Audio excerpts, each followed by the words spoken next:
사도행전 10장 17절입니다. 이제 고넬료가 보낸 사람이 베드로에게 도착이 됐고, 도착되기 전에 한인에서 이걸 먹으라고 하는, 부정한 음식을 먹으라 하는 음성이 3번 들려왔죠. 그래서 결국은 이제 베드로로 하여금 그 음식을 먹어야 되는 것이 수용됐다는 걸 알 수 있죠.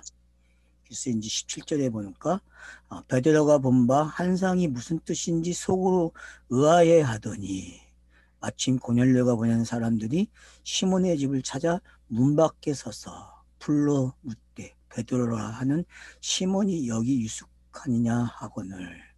베드로가 그 한상에 대하여 생각할 때 성령께서 그에게 말씀하시되 두 사람이 너를 찾으니. 자, 여러분, 위에는 성령이라는 단어가 없죠. 베드로에게 3번 나타날 때에. 그죠? 근데 지금 여기는 성령이 그 한상에 대해서 생각할 때 성령이 나타나는 거. 근데 요게 이제 여러분 어떤 건지 알겠죠? 구약적인 방법과 신약적인 방법. 이게 지금 같이 병행돼서 나타나고 있다는 걸 알 수 있죠. 그래서 3번 나타나는 그 모습은 구약의 모습이었다면은 이제 그걸 생각하고 그걸 해석해야 할 때에는 뭐로 와야 돼요? 성령이 와서 그걸 해석해 주는 장면으로 넘어오고 있다는 걸. 그래서 지금 사도행전 교회가 경험한 모든 시스템을 베드로가 다시 한번 경험하는 거죠. 체험하는 거죠. 그리고 실질적으로 이방인들에게 땅끝까지 복음 전하는 게 뭔지를 이제 본인이 직접 체험을 함으로써 변호인이 돼야 돼요. 누구에게?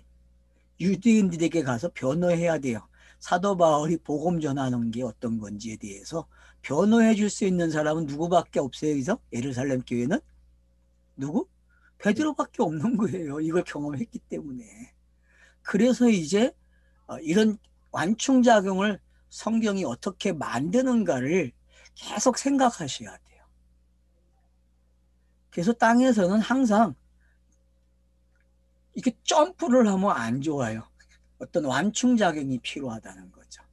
그래서 지금 이쪽으로 건너온 사람들도 기존교회와 그 완충작용을 할 수 있는 곳을 만들어야 돼요. 근데 지금 완충작용이 없잖아요. 극과 극으로 가고 있잖아요. 그러니까 그 부분을 어떻게 메꿀 수 있는지를 찾아내야죠. 바로 10장, 11장, 12장이 그런 역할을 한다는 걸 우리가 알아야 된다는 거죠. 그래서 그 역할을 찾아내게 되면은 기존 교회와 우리의 관계가 어떻게 조화를 이루고 같이 가면서 땅에서 그들의 장점을 우리가 어떻게 사용할 것인지 이런 부분들이 같이 우리가 연구해야 될 부분이라는 것을 좀 제시하고 싶어요. 그래서 여기 이쪽으로 오신 분들이 무작정 막 가면 안 돼요. 자기들이 확립이 됐다면은 이제는 여유를 가지고 뒤돌아보면서 하나하나 점검을 통해서 베드로와 같은 역할을 할 수 있을지 아니면 사도 바울의 입장에서 갈 것인지 이 두 가지 방법 중에 우리는 방법을 찾아내야 돼요. 자, 그래서 이제 시몬이 여기 익숙하냐 이제 물어보게 되고 결국은 베드로가 한상을 생각할 때에 성령께서 임했다. 그래서 그 두 사람이 이제 일어나 내려가 의심하지 말고. 여기서 말하는 이 두 사람은 그냥 누굽니까? 그냥 지금까지 일어난 일의 증인들이에요. 어떻게 보면은. 그러니까 여러분 사도행전에서 나타나고 있는 두 사람이 누구였어요? 베드로와 요한이잖아요. 그런 거예요. 이 두 사람은 그냥. 이 사람들은 고넬료도 알고 베드로도 알아요. 그래서 말을 가지고 온 사람들이죠. 어떤 말? 고넬료가 준 말을 가지고 있는 사람들이죠. 양쪽을 소개하는 사람들이죠. 그리고 고넬료에게 신임을 받은 사람들이고. 맞죠? 3일끼리 그런 거였고 1, 2, 3 숫자가 창세기 1장에서 어떤 역할을 했는지 우리는 알아요. 그런 것처럼 지금 이 두 사람의 역할이 둘러 주어진 율법 10계명도 둘이잖아요. 그죠? 그러니까 둘이 하나가 되는 장면이 되니까요. 그 둘이 와서 이야기하니까 베드로가 하나가 되는 거예요. 그래서 먹는 게 뭔지도 알게 되고, 그래서 이제 고백을 하죠. 여기 보면은. 자, 그래서 이제 성령이 말씀을 합니다. 그래서 20절에 보면 일어나 내려가 의심하지 말고 함께 가라. 내가 그들을 보내었느니라. 그러니까 둘을 따라가라고 이야기하고 있죠. 그러니까 여러분 성경책은 뭐와 같아요? 이 둘과 같은 거예요. 구약 신약. 그래서 그걸 따라가면 성경 읽기를 하면 어떤 일이 일어나요? 자기가 고민하던 것들이 풀린다니까요. 그래서 베드로가 지금 그 자기가 본 거를 고민하고 있으니까 두 사람이 와가지고 성령이 가르쳐줘요. 이 사람들을 따라가라고. 그래서 의심하지 말래요. 함께 가라. 맞죠? 여러분 성경 읽기 하는 사람들이 가져야 될 자세가 뭐예요? 의심하지 않고 믿고 읽는 거예요. 어떤 믿음으로? 예수가 그리스도가 되는 그 내용으로 읽을 수 있는 믿음이 있어야 된단 말이에요. 베드로는 그걸 경험했고 또 고넬료를 통해서도 또 체열돼야 돼. 왜? 예루살렘 교회가 이방인에게 복음 전하는 걸 배워야 되기 때문에. 그래야 그들이 복음이 완료돼요. 그러면 로마서 11장이 이해가 되는 거예요. 여러분 로마서 11장을 깊게 이해하고 싶으면은 지금 이 본문이 깨달아져야 돼요. 이 본문이 깨달아지면은 그 사도 바울이 9장에서 로마서 9장에서 11장까지의 이 긴 이야기를 그렇게 설파한 게 바로 이와 관계가 있다는 걸 알게 되는 거죠. 또 하나 우리가 참고해야 할 성경 구절이 있다면은 이사야서 42장이죠. 여러분들이 이사야서 42장 1절로 4절을 참고하셔야 돼요. 기록해 놓으세요. 성경책에다가. 이사야서 42장 1절로 4절. 그걸 인용한 게 마태복음 12장 18절로 21절이죠. 그러니까 마태복음 12장 18절로 21절은 이사야서 42장 1절 4절을 인용한 거거든요. 그런 관계들이 지금 이 본문 속에 흐르고 있는 거예요. 그래서 이방인에 대한 언급이 거기에서 나오고 있죠. 그래서 이제 이방인과 관계된 이야기들이. 그래서 로마서 9장에서 11장도 참고하셔야 되고. 그래서 이 세 개의 성경 구절은 여러분들이 같이 가지고 가시면 좋겠어요. 꼭 참고하세요. 그러니까 이사야서 42장 1절로 4절. 그걸 신약에서 인용한 게 마태복음 12장 18절로 21절. 그리고 9장 로마서 9장에서 11장의 이야기가 이 이야기를 가지고 가고 있는 거예요. 지금 이 이야기를. 그래야 여러분들이 로마서를 해석할 수 있어요. 로마서를 자꾸 이상한 방법으로 해석해. 9장에서 11장을. 절대 교회가 해왔던 방식으로, 신학자들이 해왔던 방식으로 해석을 하면 안 돼요. 이 사도행전에서 해석 방법을 찾아야 돼요. 로마서를. 그러니까 왜 로마서가 사도행전 뒤에 있는가를 알아야 된다니까요. 그러니까 로마서는 사도행전을 읽어야만 로마서가 읽어지게끔 되어 있는 거예요. 구성이. 그래서 이제 의심하지 말고 함께 가라고, 그래서 그들을 보냈다라고 이야기하죠. 그래서 바로 내가 너희가 찾는 사람이다. 무슨 일로 왔느냐. 그러니까 그들이 대답을 합니다. 22절에. 백부장 고넬료는 의인이요 하나님을 경외하는 사람이라. 자, 여러분 의인이라는 말과 경외라는 말. 자, 여러분 구약 창세기에서 찾으면 누구예요, 이 사람? 노아. 노아. 또 누굽니까? 아브라함. 아브라함이죠, 그죠? 그러니까 이 단어가 나오면 여러분 딱 찾아가야 돼요. 누구다? 아브라함, 노아. 이게 그냥 자동으로 가져야 돼요, 이게.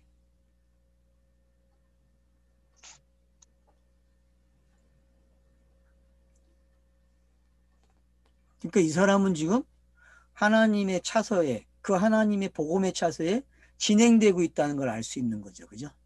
그럼 이제 어디로 와야 됩니까? 의인이고 완전한 자라, 동행하는 자라. 이제 거기까지 가겠죠. 그죠? 성령이 임하면 어디까지 가는 거예요? 동행하는 자가 되는 거예요. 동행하는 자가. 임마누엘이 표현이 되고 있는 거죠.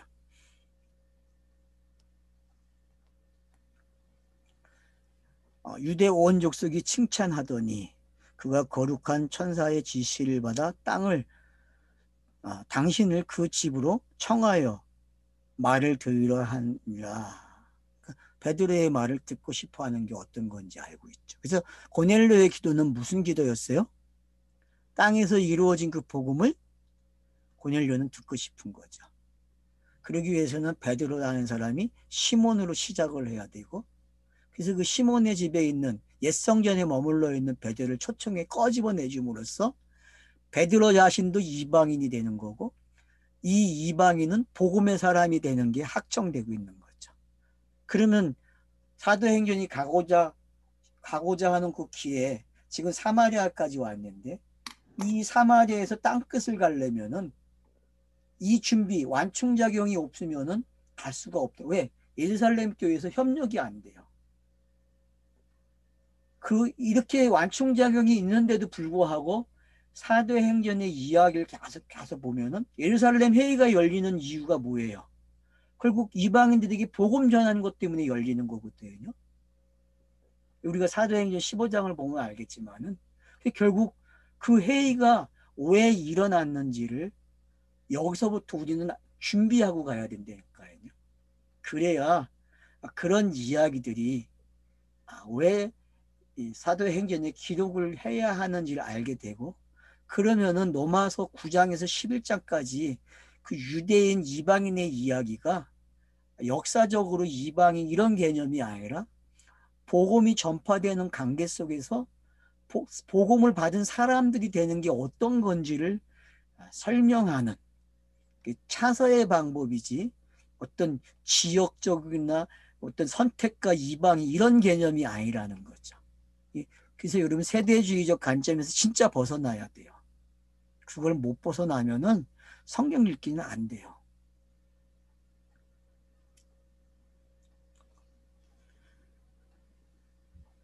그래서 당신을 청했다. 천사의 지시를 받았다 그래요. 여러분 천사의 지시를 받았다는 이야기는 구약이잖아요. 구약의 지시를 받아서 구약이 넘어가기 위해서는 베드로가 어떻게 해야 돼요? 고넬료 집을 가는 거예요. 이게 성경의 차서의 끝으로 오는 방법이에요. 결국은 이방인인 내가 그 성경의 방법을 받아들이는 것까지 오는 거예요. 그러니까 내가 복음의 사람이 됐다, 성령의 사람이 된다는 거는 바로 이런 차서들이 있다는 걸 확인시켜주고, 그래서 고넬료라는 사람과 베드로라는 사람이, 베드로가 시몬으로 시작해서 어떻게 고넬료와 같은 사람이 돼서 자기가 이방인이 되는 걸 체험하는지, 그래서 복음이 어떻게 완료가 되는지를 베드로도 배우게 되는 거죠. 그래서 이걸 우리가 서로 알아갈 때에 성경의 그 알리바이라는 게 이런 거라는 걸 알게 되고, 예수가 그리스도가 된 이야기가 어떻게 베드로 속에 이것이 완료가 되고 있는지, 고넬료의 가정에 어떻게 그게 완료가 되는지, 그러면 나와의 관계에서 이것이 어떻게 완료가 되는 그런 알리바이의 내용이 되는지를 성경이 설명해 주고 있다는 걸 우리는 확인하게 되는 거죠. 이런 것들이 이렇게 조각조각이 모아지기 때문에 사도행전이 재밌다는 거죠. 읽기가. 자, 그래서 이제 23절에 보니까 베드로가 불러 들여 유숙하게 하니라. 자, 이튿날. 자, 여러분 요한복음에도 이튿날 나오죠. 그죠? 그러니까 여러분 그냥 이튿날 나오면은 차서가 넘어갔다 이렇게 생각하시면 되는 거예요. 자, 일어나 그들과 함께 갈새 요바에서 온 어떤 형제들도 함께 가니라. 그래서 이제 함께 가는 그런 모습을 볼 수 있어요. 어떤 형제가 간대요. 여러분 이 어떤 형제는 누굴까요? 누구죠? 요한과 같은 사람이죠. 그죠? 여러분 그냥 형제가 나오면요 그냥 요한 또는 성령 그렇게 보셔도 돼요.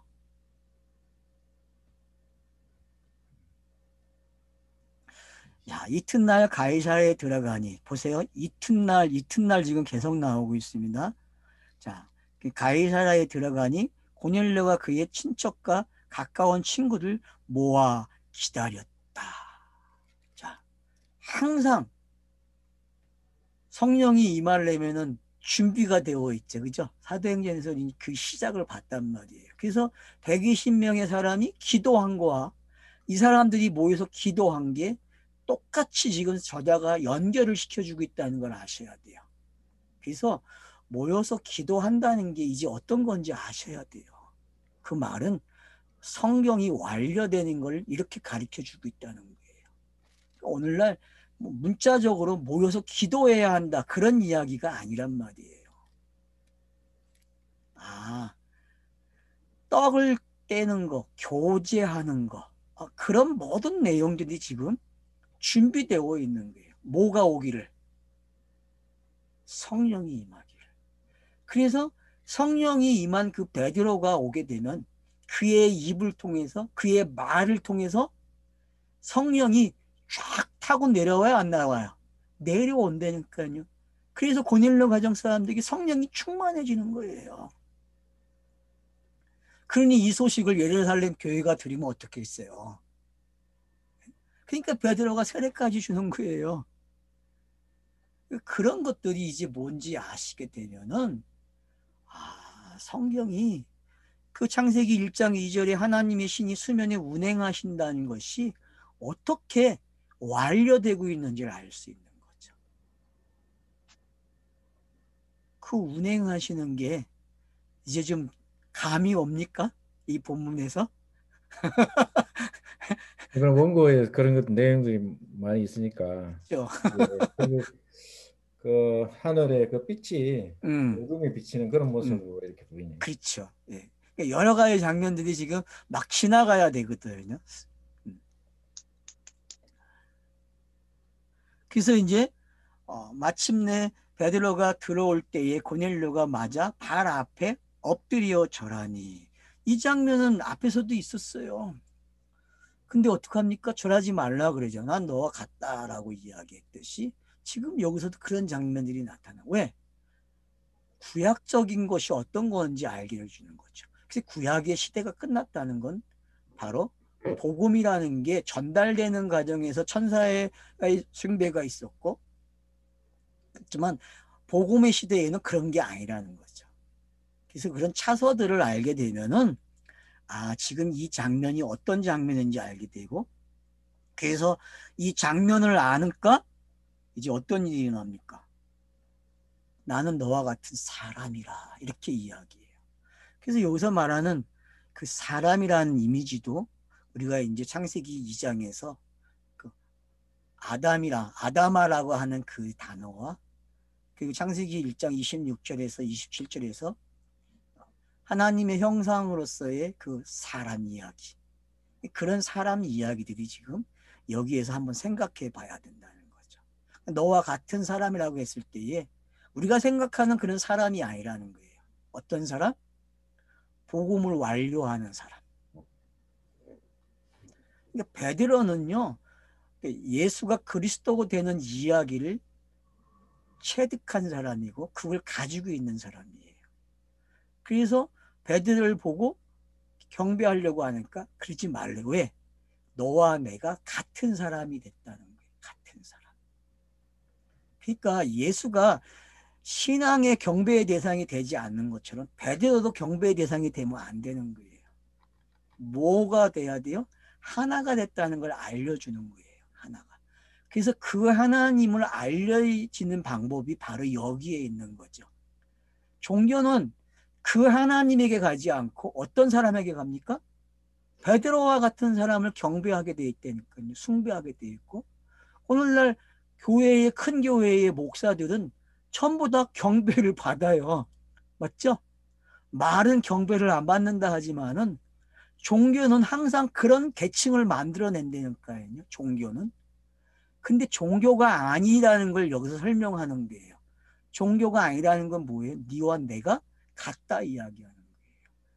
그 하나님과 영이 되었기 때문에 같다라는 의미란 말이에요. 그래서 제가 그걸 하나님의 형상으로 가져가라는 게 이 사람 이야기를 우리가 생각하는 그 정도의 사람이 아니라는 거죠. 그러니까 완료된 사람, 영이 된 사람. 성경은 거기까지 가야 사람이 완료된단 말이에요.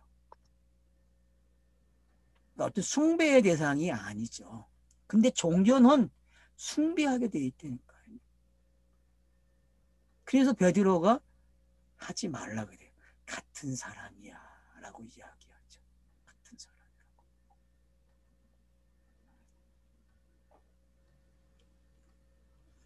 더불어 말하여 들어가 여러 사람이 모인 것을 보고 이르되 유다인으로서 이방인과 교제하며 가까이 하는 것이 위법인 줄 너희도 알거니와. 자, 여러분 유대인이 이방인과 함께하는 게 위법이래요. 이 말은 사마리아 여자가 한 말이죠. 그죠? 그죠? 여러분 요한복음 4장에서 사마리아 여인이 한 거예요. 이미 포로 시대에 그러니까 북이스라엘이 망하면서 생긴 이 이방인의 개념 뭐로 생각해? 유대인들이 보는 관점이요? 부정한 것들, 개만도 못한 것들 이렇게 표현한 게 어떤 건지 알게 되는 거죠. 근데 성경은 지금 그걸 다 바꾸는 거예요. 그런 개념들을.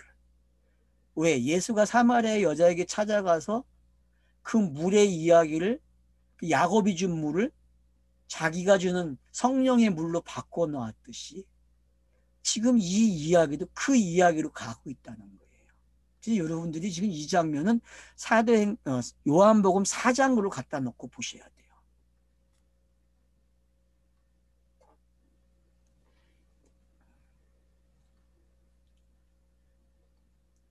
그래서 그 시대에는 율법적으로 어떻게 해요? 이방인과 교제를 단절했고 사마리아 사람들, 갈릴리 사람과 단절했다는 걸 알 수 있잖아요.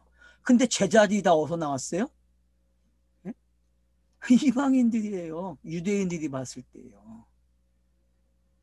아브라함처럼 시작한 거죠. 아브라함도 어떤 사람이었어요? 바벨로니아에서 시작한 사람이에요.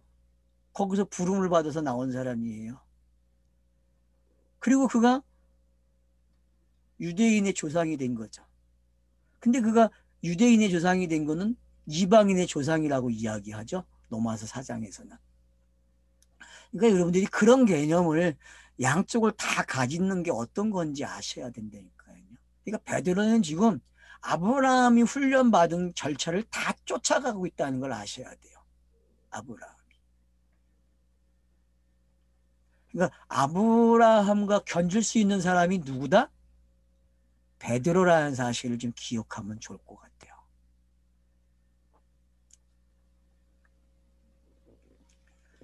자, 하나님께서 내게 지시하사. 자, 지시했대요. 이 말은 뭐예요? 율법이 결국 최종적인 게 뭐예요? 이방인이도 가라는 이야기가 들어있다는 거죠. 그래서 이사야서가 42장에서 예언을 하는 거예요. 1절로 4절. 한번 읽어보실래요? 거기? 한번 읽고 가죠. 뭐 42장 1절로 4절.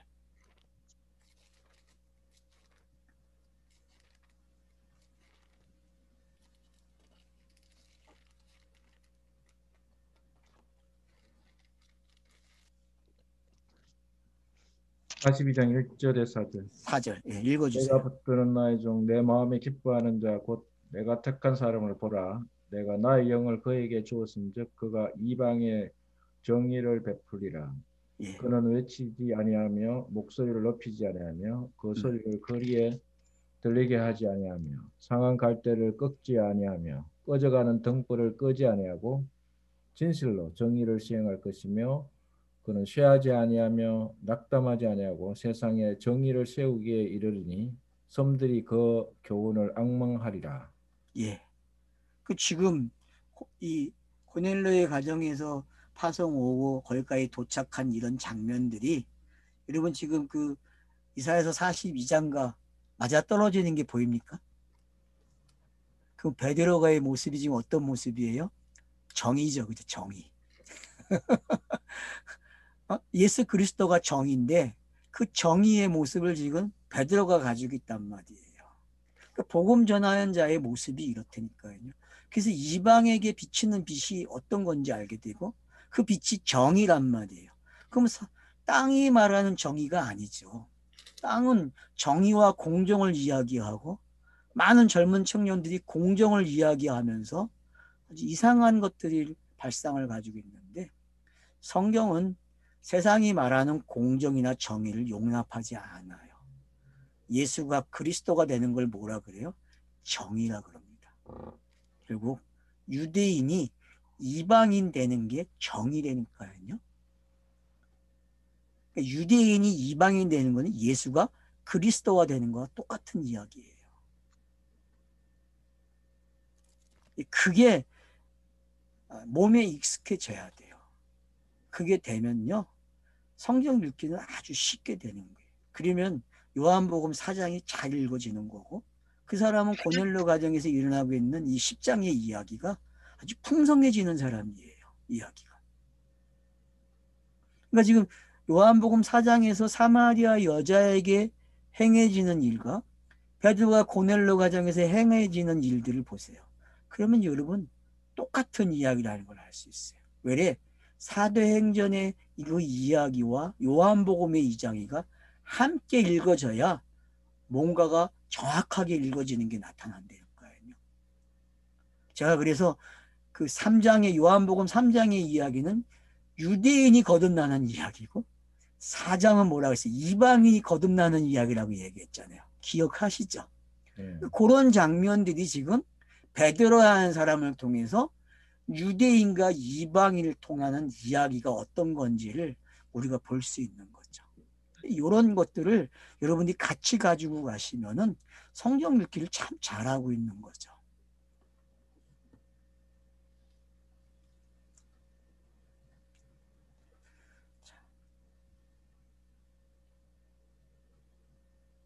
그래서 이제 변명을 하기 시작해요. 너희도 알거니와 하나님께서 내게 지시하사 아무도 속되다 하거나 깨끗하지 않다 하지 말라 하시기로. 맞죠? 이방인에 대해서 네가 가지고 있는 그 선입견, 간념의 세계를 이제 포기하라는 거예요. 부정하다? 그런 생각 가지지 말라는 거죠. 이방인에 대해서. 그들도 깨끗하다는 거예요. 누가 함께 하면은? 성령이 함께 하면. 왜? 영단본이 일어났기 때문에. 그러니까 스타로스가 없으면 이 이야기는 시작이 안 되는 거예요. 근데 이 이야기의 전제는 뭐가 있어요? 스타로스가 있다는 거예요. 스타로스가. 영단본의 이야기가 전제되었기 때문에 이 이야기가 성립되는 거죠.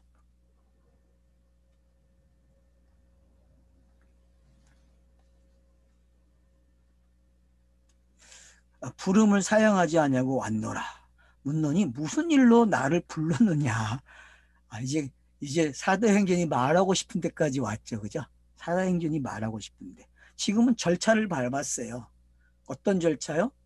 구약이 해놓은 절차들을 밟아왔다니까요. 하나님의 계시가 땅에 들어오면 절차가 있잖아요.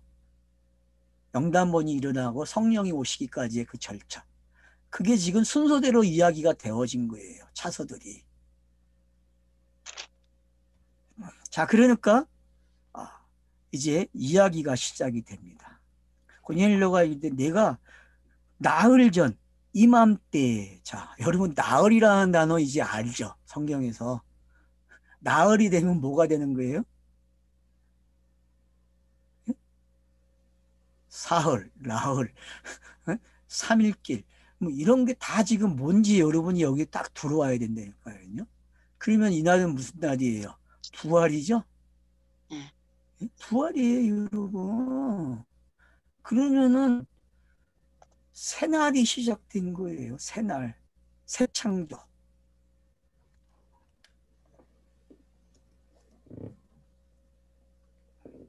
그러니까 성경 저자가 이런 것들을 이렇게 사용하고 있다는 걸 눈치채셔야 된다니까요. 내 집에서 제 구시에 기도하는데 갑자기 한 사람이 빛나는 옷을 입고 내 앞에 서서, 여기는 이제 한상이라는 말을 안 쓰고 한 사람 그래. 누굽니까 이게? 아, 이게 예수지 누구예요?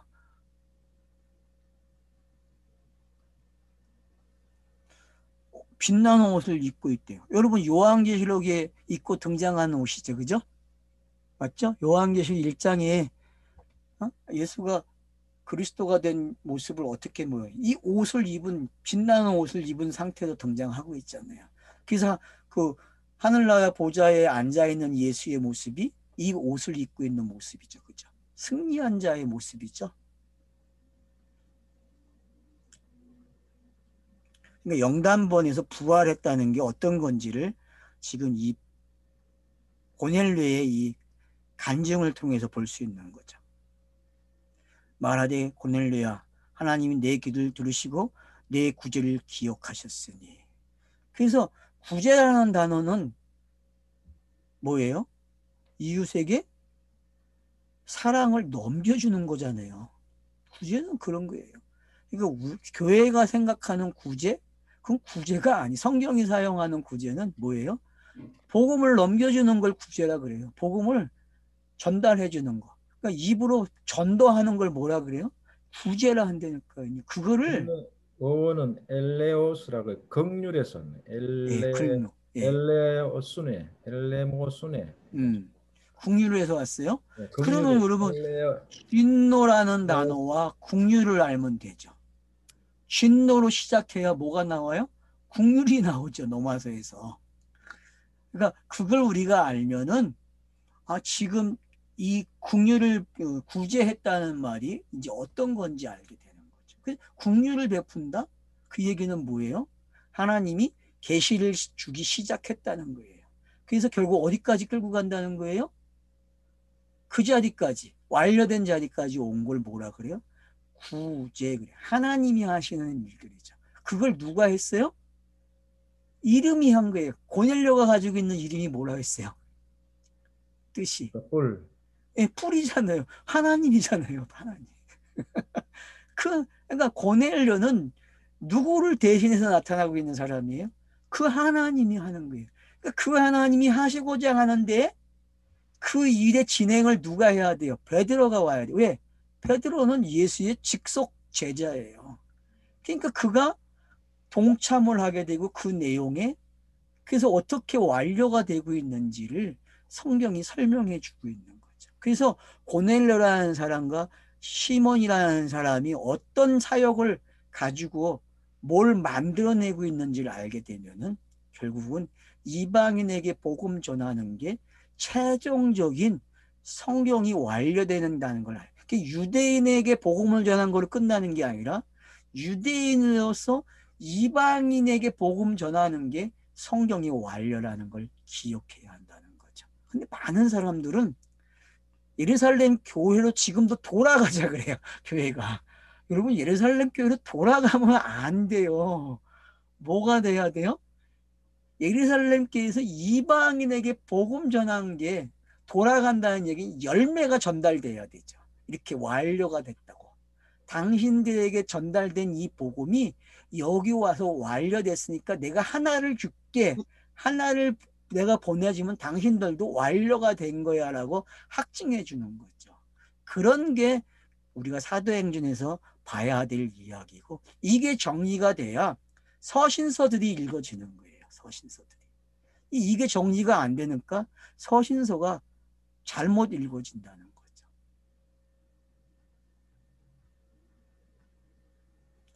그래서 구제를 기억했다 그래요. 그러니까 기억을 했다는 얘기는 하늘의 뜻이 땅에서 이루어지는 그 절차가, 그 뜻이 이루어지는 그 절차가 하나님 앞에 기억됐고, 그 기억된 것이 완료가 된 걸 뭐라고 하는지를 우리가 전부 다 종합할 수 있는 단어죠. 사람을 요바에 보내어 베드로라는 시몬을 청하라. 그가 바닷가 무두장에 시몬의 집에 유숙하니라 하기로. 그러니까 여기 지금 그대로 나옵니다. 다시 반복을 해요. 자, 성경이 반복되는 건 뭐라 그랬죠, 우리가 반복되는 걸 뭐라 그랬죠? 성경이 해석되는 거라 그랬죠. 앞에 말이 해석되는 거다. 이 이야기가 제일 먼저 시작된 데가 창세기 어디죠? 반복되는 데가? 아브라함의 종. 그렇죠. 이제 그렇게 나오면 되는. 그러니까 그 종이 했던 이야기가 그대로 복습했어요. 그처럼 여기서도 지금 그대로 복습을 해요. 그러면 뭐가 되는 거예요? 그 말이 성취가 되고 해석이 되는 거죠. 그 예언이 말하면 어떻게 돼요? 예언은 성취되는 거라 했잖아요. 그게 여기 건수법으로 지금 기록이 되고 있다는 거죠. 그걸 문학으로 이해하면 안 돼요. 사람들은 그걸 문학적 기법으로 가지고 가거든요. 그래서 글쓰기에 많은 사람들이 사용하고 있는데, 물론 문학적으로 먼저 이해가 되면 좋죠. 그러나 거기서 멈추지 마시고 여러분들은 하늘의 뜻이 땅에 전달되는 방법으로 아셔야 된다니까요. 그거를.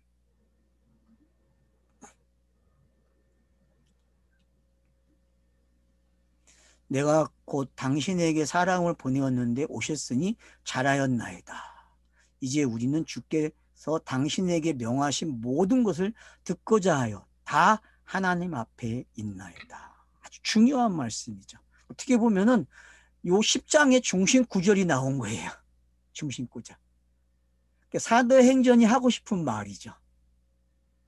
여러분, 사도행전이 하고 싶은 말은 요 말이거든요. 요 말. 그러니까 여러분 여기에다가 핵심 포인트를 두셔야 돼요. 이 구절에다가.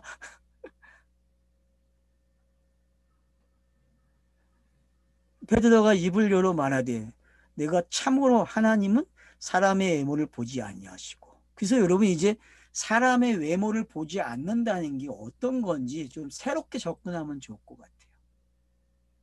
우리 기껏해야 사람의 외모를 보지 않는다고 뭐로 생각해요?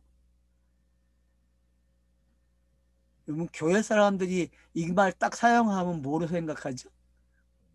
세상의 학력이나 뭐 지식, 뭐 재산, 뭐 이런 것들. 그렇죠. 그런 거 가지고 이야기하죠. 근데 과연 여기서 말하는 게 그런 이야기입니까? 그렇지 않죠. 성경이 두로 오게 되면 표피로 기록되고 표피 안에 속 내용이 있는 그렇게 이해가 돼야 되죠. 비유가 해석되는 내용으로 가져가는 거죠. 그게 하나님이 외모로 보지 않는다는 거죠. 이제 이해가 되십니까? 그 외모라는 말을 자꾸 세상 사람들이 생각하는 대로 가져가지 마세요. 아, 외모는 처음에 준 걸 외모라 그러고 속 뜻을 뭐라 그래요? 그걸 보지 않는다고 표현하는 거예요. 그렇게 이해가 되시게 되면은 비유가 해석되어졌다 그렇게 보는 거죠. 눈이 열린 거죠. 귀가 들리는 거고. 이 단어 안에 그런 게 담겨져 있는 거죠.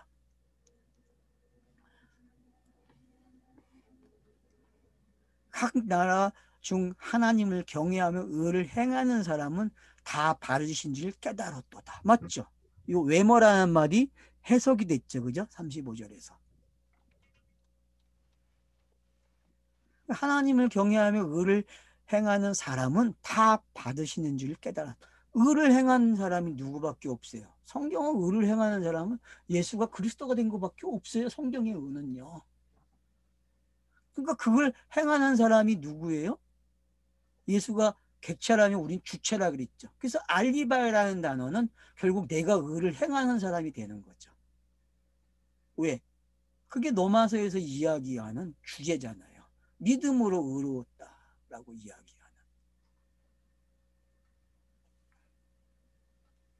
그래서 깨달았대요. 사도 베드로가. 이 깨달음이 뭔지 이제 알겠습니까? 유대인들에게 임하는 성령과 이방인에게 임하는 성령이 이제 어떤 건지 깨닫기 시작한다니까요. 그래서 이 둘이 하나가 돼야만 막힌 다음에 허물어졌다는 이야기가 뭔지 알게 된다는 거죠.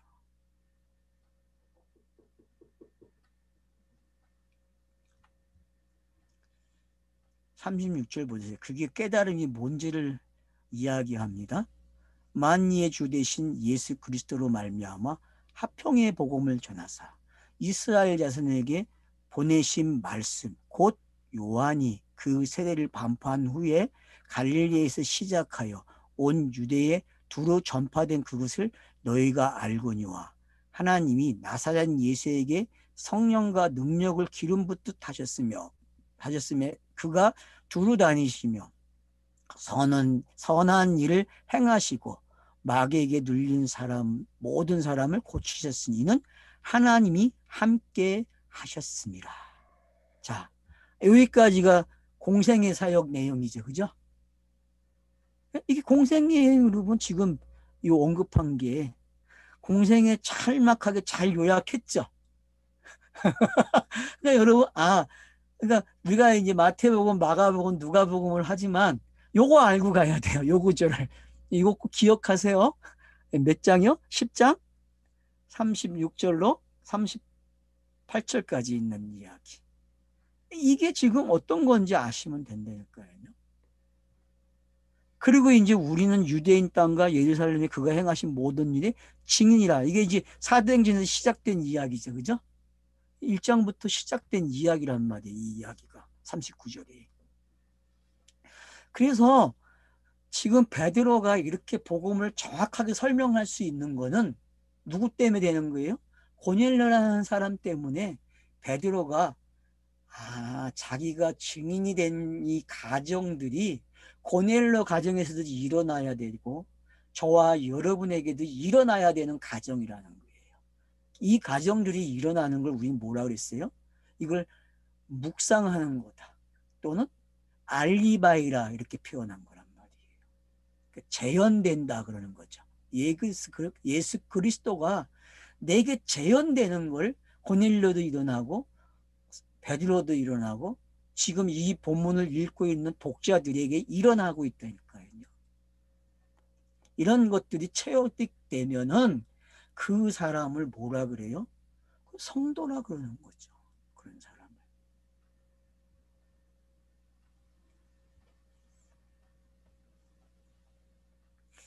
그래서 39절에서는 우리는 유대인의 땅과 예루살렘에서 그가 행하신 모든 일의 증인이라. 그들이 나무에 달아 죽였으나 하나님이 사흘 만에 다시 살려서 나타내시되 모든 백성에게 하신 것이 아니요 오직 미리 택하신 증인 곧 죽은 자 가운데 부활하시는 그를 모시고 음식을 먹은 우리에게 하신 것이라. 자, 음식을 먹은 자들이 누굽니까? 요한복음에 잘 나와 있죠. 그게 누군지. 음식 먹은 게 뭔지 우리는 알아요. 요한복음에서 그거를 읽었기 때문에. 그리고 사도행전에서도 계속 음식을 먹었죠. 그죠? 그러니까 여러분 새 양식을 먹는 게 어떤 건지 아셔야 된다니까요. 주기도문에 말하는 그 일용할 양식이 바로 이 양식이란 말이에요. 이 양식. 옛 것과 새 것을 먹었는데 이제는 우리는 새 것을 먹어야 된다니까요.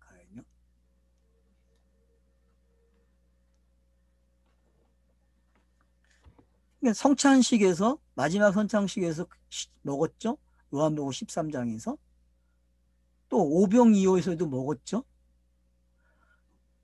그리고 부활하신 후에 고기를 잡으러 간 그 무리들에게 먹여주셨죠. 그죠? 생선을 먹였고 떡을 먹여주셨죠. 그죠? 구운 떡을 줬잖아요.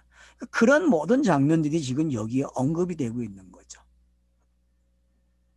요한복음을 여러분들이 지금 기억을 해내셔야 되죠.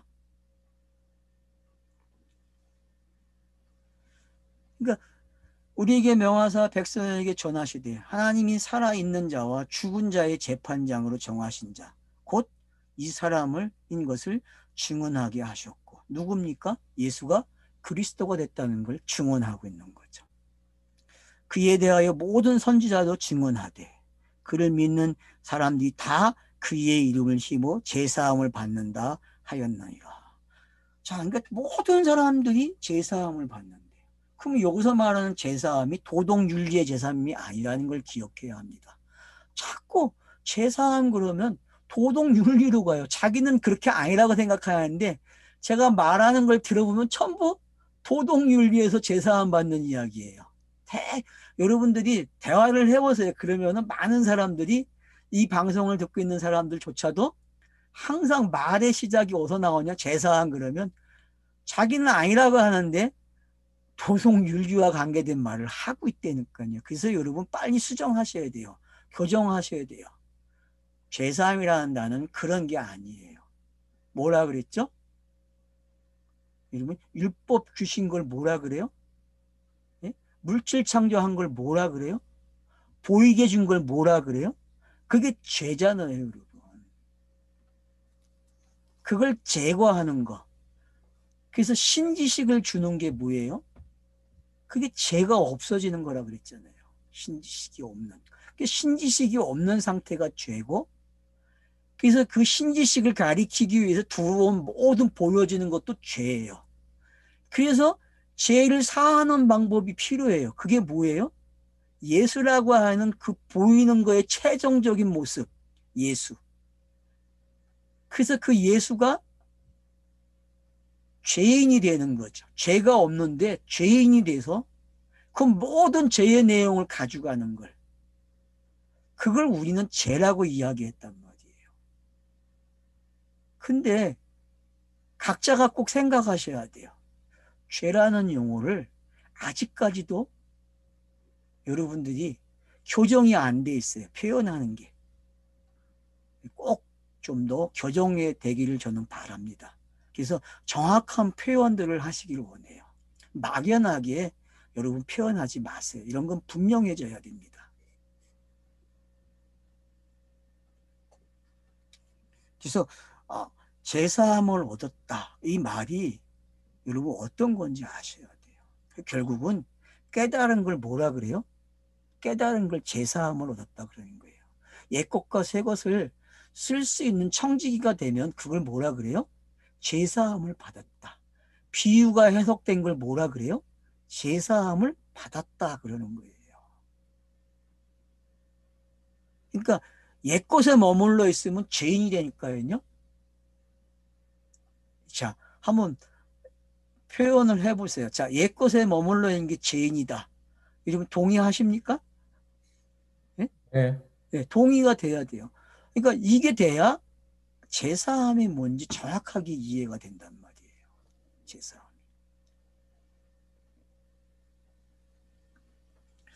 그래서 이제 44절에 보니까 제사함을 받았으니까 뭐가 있어야 돼요? 베드로가 이 말을 할 때 성령의 말씀 듣는 모든 사람에게 내려오시니. 그러니까 베드로의 그 말을 통해서 뭐가 내려와요? 성령이 내려오신단 말이에요. 그래서 이 표현이 참 잘 돼 있는 것 같아요. 그러니까 성령은 성경의 말씀을 떠나서 역사하지 않아요. 이거는 보수주의자들도 말하는 말이에요. 그래서 저는 그렇게 표현하고 싶어요. 성령은 성경 읽기를 하는 사람들에게 역사하세요. 나타나시고요. 그리고 그걸 깨닫게 하세요. 좀 무식한 표현이라고 할지도 모르지만 저는 그래야 그게 깨끗한 말이라고 말하고 싶어요. 내가 읽는 순간 성령께서 그 문자, 그 더러운 거, 부정한 걸 뭘로 바꿔요? 깨끗한 말로 바꿔주신단 말이에요. 베드로가 먹은 음식이 그런 거예요, 여러분. 그래서 하나님의 말씀이 베드로를 통해서 깨끗해지는 거예요. 고넬료는 통해서 사람들이 모여있는 그 사람들, 그게 성경의 말씀들 아니에요. 그렇죠? 여러분 알파벳 아니에요? 고넬료가 함께 모아놓은 사람들이 알파벳이라니까. 그 알파벳, 히브리 알파벳이 거룩해졌다니까. 누구를 통해서? 베드로의 말. 무슨 말을 했어요? 예수가 그리스도가 된 이야기를 했잖아요. 지금 내용이. 그래서 모든 말들이 거룩해지는 거예요.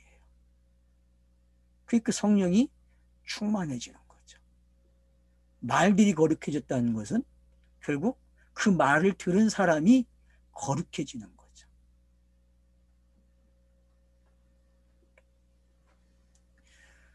베드로와 함께 온 할례 받은 신자들이 이방인에게도 성령 부어주심을 말미암아 놀랬다 그래요.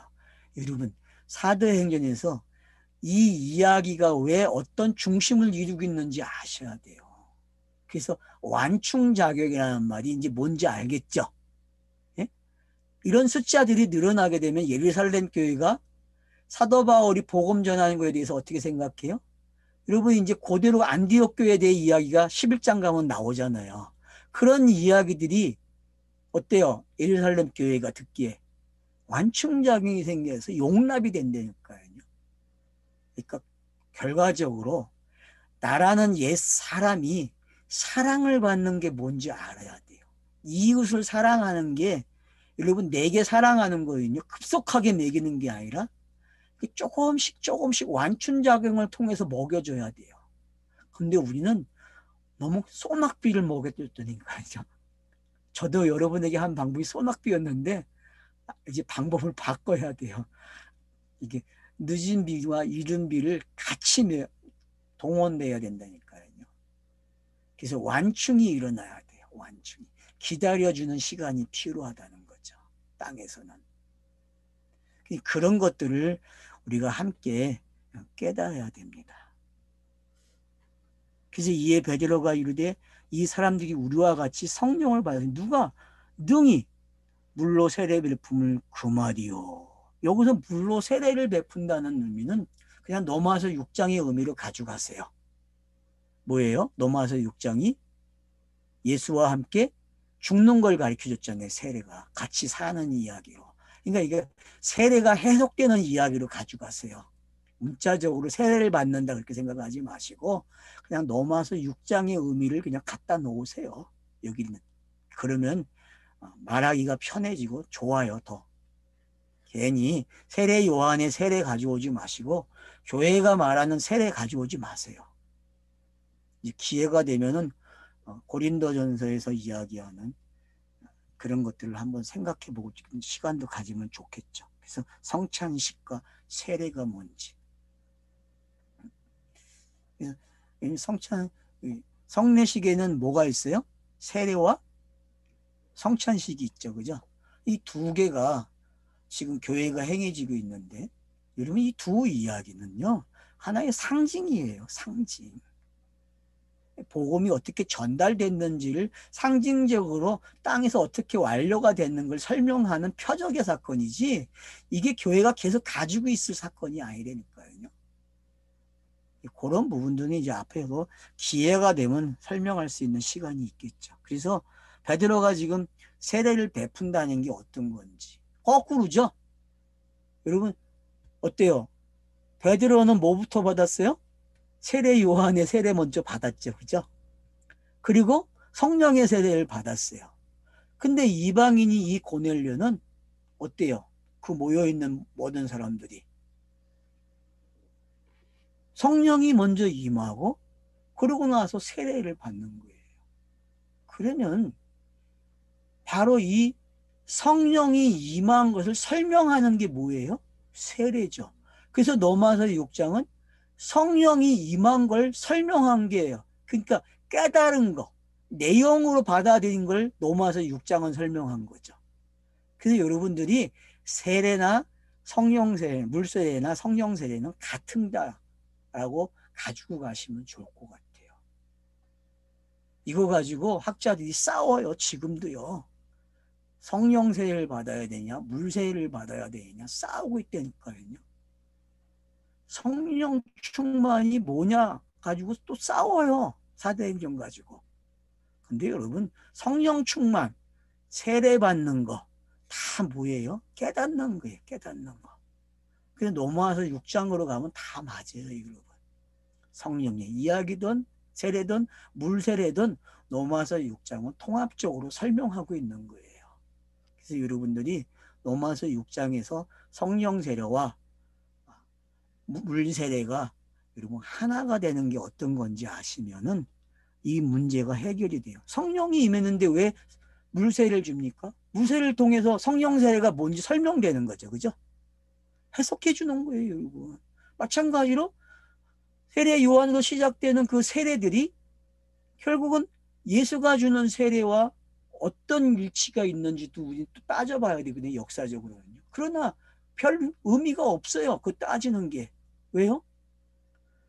세례 요한이 베푼 세례는 어떤 세례예요? 오실 자가 왔다는 세례죠. 그죠? 오실 자를 찾고 있는 세례란 말이에요. 그거는 예수를 찾는 세례예요. 세례 요한은 구약의 대표자로서 마지막으로. 그런가 봐 예수의 세례는 어떤 거예요? 자기가 구약의 모든 내용을 가지고 있다고 하는 것을 설명하는 세례니까요. 그러면 성령의 세례는 뭡니까? 요 세례 요한이나 예수가 말한 것이 완료된 것을 성령 세례라 그래요. 그러니까 깨달아진 거죠. 이 둘이 뭔지를 아는 거죠. 구약과 신약을 아는 걸 성령 세례라 그래요. 내용을 아는 걸. 그게 내용이 뭡니까? 그 하나님의 그 뜻이죠. 그게 정리되니까 물 세례나 성령 세례는 같은 거예요. 뭐가 먼저 나오냐? 그건 중요하지 않아요. 저자가 설명하는 방식을 바꿔놓은 것 뿐이니까. 여러분들이 그래서 이제는 헷갈리지 마세요. 물 세례, 성령 세례 다 같은 내용이에요. 물 세례는 예수를 찾는 이야기예요. 구약에 오실 자를, 메시아를 찾는 이야기고, 예수의 세례는 뭐예요? 자기의 죽음을 말하는 거죠. 설명해 줬죠. 내가 이렇게 죽을 거야? 그리고 내가 이렇게 살아날 거야 라고 설명하고 있는 거죠. 그럼 할례는 뭡니까? 할례도 같은 이야기죠. 죽고 사는 이야기죠. 그걸 흔적으로 가지고 있는 거예요. 남자만. 여자는 못 가져요. 할례를. 남자만 갖는 거예요. 남자만. 그게 시 가진 자의 모습이죠. 그래서 가짜 시가 아니고 진짜 시를 가졌다는 거죠. 진짜 시. 그러면 성경에서 진짜 시 가진 자가 누굽니까? 예수죠. 그게 할례가 가지고 있는 거예요. 그래서 할례도 결국 누구 찾는 이야기예요? 예수 찾는 이야기예요. 그래서 난지 8일 만에 예수가 할례를 받음으로 할례를 마침이 된다니까요. 그 마침이 예수가 죽고 사는 거로 맞춰지는 거예요. 그래서 할례도 끝나요. 세례도 끝나고. 이제 알겠습니까? 그러면 왜 이방인들에게 세례를 줍니까? 그거는 성경이 기록되는 가운데 필요한 거예요. 왜? 이런 절차상 완료가 돼야 되기 때문에. 그래서 베드로를 지금 시몬이라고 표현해서 성전을 가져와요. 옛 성전을. 그리고는 지금 베드로의 말을 통해서 설교를 통해서 옛 성전이 파괴되고 새 성전이 지어지는 이야기가 나왔죠. 그죠? 그게 지금 우리가 본 내용들이에요. 그러니까 옛 것과 새 것을 복음을 전하는 게 어떻게 사용을 해야 되는지를 좋은 방법을 지금 베드로는 우리에게 전달해 준 거예요. 너희들도 이렇게 성경을 전하라는 거죠. 이렇게. 이런 방법을 사용할 줄 알아야 돼요. 그래서 복음 전도자들은 지금 바울의 설교나 베드로의 설교를 통해서 그 표현하는 방법, 말하는 방법, 어떤 말을 해야 되는지 그 요약된 말을 할 줄 알아야 된다는 거죠. 그래서 여러분 설교의 기본은요, 베드로와 바울의 설교를 배워야 돼요. 그래야 여러분들이 성경이 말하는 설교를 하는 거예요. 설교학을 가리키는 분들이 좀 이 베드로와 바울 설교를 좀 가리켜야 돼요. 사도행전에서. 그래야 설교가 뭔지 알아요. 전도가 뭔지 알고. 근데 너무 못 배웠어요. 학교에서 너무 이상한 걸 가리켜요. 너무 이상한 걸. 그래서 설교 잘하는 사람 그러면은 누구 따라가요? 옥하는. 소망교회 누구? 소망교회. 저도 잊어먹었어요. 근데 사람들이 설교를 다 그 사람 걸 본받아서 해요. 그 사람들이 설교를 잘한대. 아니에요. 그 사람들은 그냥 문학적으로 그냥 사람이 좋아하는 설교를 잘하는 사람들이에요. 성경에서 원하는 설교는요, 베드로와 바울이에요. 여러분들이 설교를 진짜 배우고 싶으면은 베드로와 바울, 스테반의 설교를 배우셔야 돼요. 그래야 설교가 이런 거구나 하는 걸 알아요. 그래서 딴소리 안 해요. 예수가 그리스도라는 말만 설교한다니까요. 그래야. 그러니까 세례를 베풀었다는 게 이제 뭔지 알겠죠? 예. 예, 이것만 정리되시면 돼요. 그래서 명하여 예수 그리스도의 이름으로 세례를 베풀라. 그러니까 제자들이 세례 받은 거하고는 또 달라요. 이 세례는요. 그래서 여러분들이 이 본문은 로마서 6장으로 가져가는 게 편리하다라는 걸 제가 힌트를 드린 겁니다. 그래서 이걸 꼭 그래서 명하여 예수 그리스도의 이름으로 세례를 베풀라 하니라. 그들이 베드로에게 며칠 더 머물기를 청하니라. 맞죠? 사마리아 교회도 어땠어요? 요한복음에서 며칠 머물길 예수에게 권했죠. 그죠? 그래서 그들이 가르쳐 주니까 사마리아 여자에게 신앙 고백을 하지. 뭐라 그래요? 야, 난 너 때문에 예수 그리스도를 안 게 아니라 우리가 친히 듣고 믿게 되었다. 이렇게 고백한 것처럼 오늘날 사도행전에서 나오는 그 모습들이 이렇죠. 그래서 묵상한다는 게 어떤 건지, 되새김이 하는 게 어떤 건지를 본문이 잘 설명하고 있다는 걸 여러분들이 아시면 좋겠어요. 그래서 이 10장은 베드로와 고넬료라는 사람을 통해서 베드로는 옛 성경으로 표현되고 고넬료는 또 엘로힘으로 표현이 되면서 둘이 어떻게 복음으로 넘어오고 성령의 시도로 어떻게 넘어왔는지를 잘 설명해 주고 있다라는 사실을 여러분들이 잘 깨달으시면은 예수와 그리스도가 고넬료와 베드로를 통해서 어떻게 조화를 이루고 있는지 여러분들이 그런 것들을 좀 보시기 바랍니다. 그러면은 완충작용이라는 게 뭔지, 그래서 나에게 내가 완충작용을 만들어줘야 돼요. 시간이 필요합니다. 그래서 이제는 정지하는 게 아니라 그들을 기다리고 그들에게 복음을 전할 수 있는 그런 좀 길을 열어주는 저와 여러분들이 그런 표현들이 되면 좋겠어요. 앞으로는. 네, 감사합니다.